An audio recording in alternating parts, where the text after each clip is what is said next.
5 seconds to go.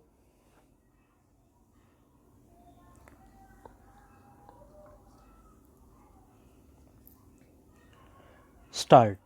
The journey of the Indian National Congress from being a national party with centrist big tent views to one that has taken fringe positions is best illustrated by two speeches that are 73 years apart.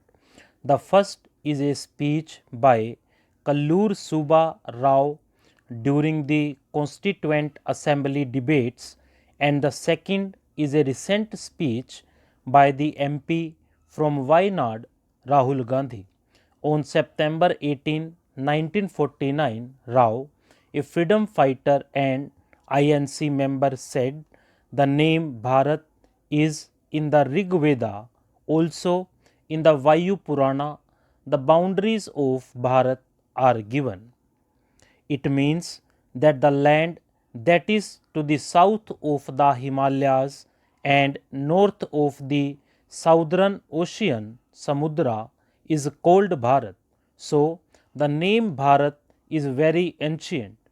A congressman had openly spoken about India's civilizational heritage and the cultural linkages to our ancient past. The Congress of 1949 was a party that represented people from all walks of life and hence included those who believed that India was spiritually linked to its glorious past. The party also included those who wanted to break away from our civilizational past. Nevertheless, the party still accommodated all these opinions under one big umbrella. Compared to that, today's Congress seems to abhor anything that links us to our cultural past. Today, Congress members do not reflect the plurality of the country, and one need go no further than Gandhi's speech during the motion of thanks to the President on February 2nd. He remarked, "If you read the Constitution of India, you will find, and many of my colleagues who have not read it should look at it, India is described as a union of states. India is not described as a nation, it is described as a union of states, meaning it is a negotiation, a conversation. There is no denying that India is a union of states as stated in the Constitution. The construction of this phrase is best explained by B.R. Ambedkar himself while drafting the Constitution and during the Constituent Assembly debates.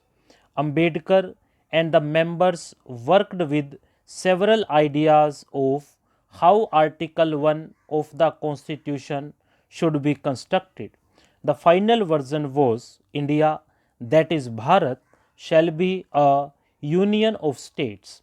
On November 4, 1948, during the motion to discuss the draft constitution, Ambedkar explained this phrasing.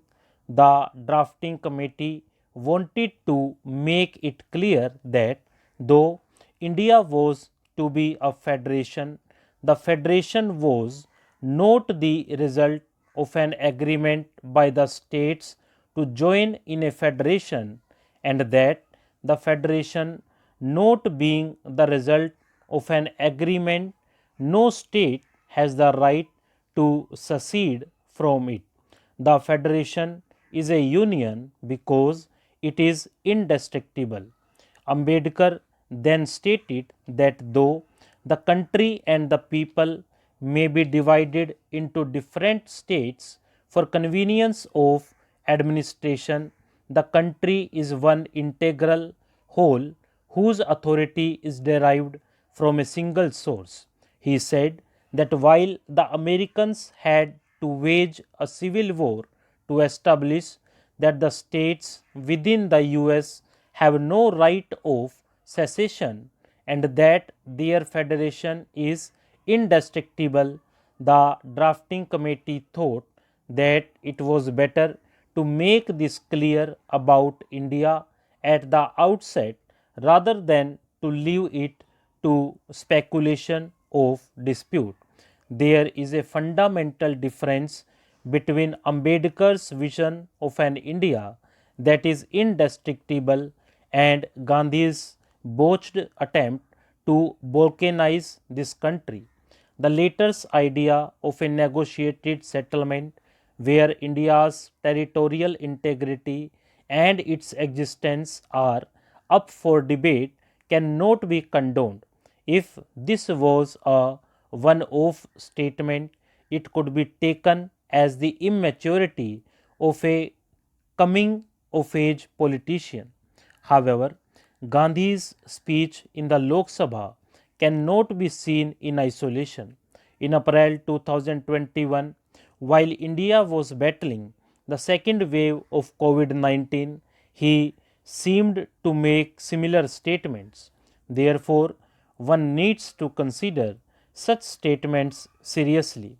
Under the garb of a debate about civic nationalism and civilizational nationalism, there seems to be a concerted effort to question the legitimacy of the very existence of this great country. We, the people of India, will push back against this. Stop.